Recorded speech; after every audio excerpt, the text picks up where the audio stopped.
Batman'ımıza yeni bir sağlık yatırımının temelini atmak üzere burada toplanmış bulunuyoruz.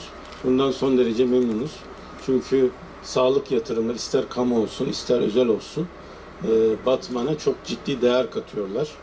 Hem sağlık hizmeti anlamında hem istihdam anlamında hem de sadece Türkiye değil, Türkiye'nin dışından da hasta kabul etmek suretiyle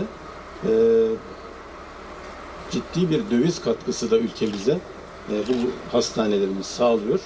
Batman'daki özel hastaneler, sağlık kurumları halkasına Batı Göz grubunu da inşallah çok kısa bir süre içerisinde ekleyeceğiz. Ben Batı Göz grubun yönetim kurulu başkanı Sayın Doktor Mehmet Söyler'e böyle bir yatırımı Batman'a planladığı için ve ona ortaklık yapan değerli arkadaşlarıma da teşekkür ediyorum. Batı Göz grubu yani Söyler ailesi Batman'dan çıkma. Evet, baba tarafından Diyarbakırlılar ama rahmetli Azime teyze anneleri, yanlış bilmiyorum değil mi, Batmanlıydı ve küçük yaşta yetim kaldılar. Ve Azime teyze bu gençleri, evlatlarını çok zor şartlarda büyüttü. 11. Hastaneyi Batman'a kazandırıyor Batı Göz Grup.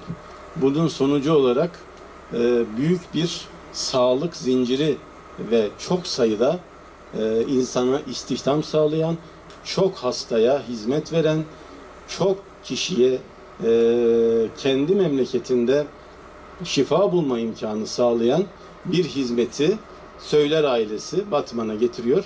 Ben tekrar biraz önce bir temel atma töreni daha yaptık biliyorsunuz.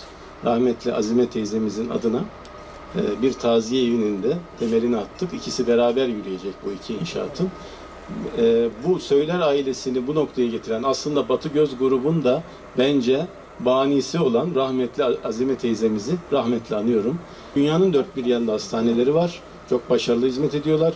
Bu zincire Batman eklendi.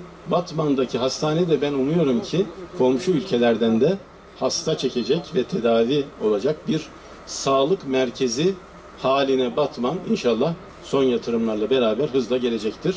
Tekrar emeği geçenleri tebrik ediyor ve en kısa zamanda salgınsız günlerde temelini attığımız bu hastanenin kurdelesini de kesmeyi nasip etmesini Yüce Yaradan'dan dileyerek hepinize teşekkür ediyor, saygılar sunuyorum.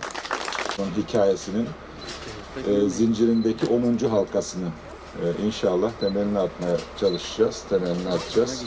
Hayırlara vesile olur inşallah. Ben Diyarbakırlıyım, Diyarbakır doğumluyum fakat Batman'da büyüdüm. Dolayısıyla daha çok Batmanlı sayılırım. İlkokul, ortaokul ve liseyi burada okudum. Dolayısıyla bugün biraz önce Sayın Valimin de katkılarıyla açmış olduğumuz, temelini atmış olduğumuz taziye evinde de açılışında da ifade ettiğim gibi bu topraklara borcumuz var. Bu borcumuzu da bir şekilde ödemeye gayret gösteriyoruz. Bizler dediğim gibi bu toprakların insanıyız ve bu topraklara bir şeyler yapmamız lazım. En önce bence yapmamız gereken şeylerden bir tanesi, atalarımızın dediği gibi herkes evinin önünü temizlerse sokaklar tertemiz olur diye.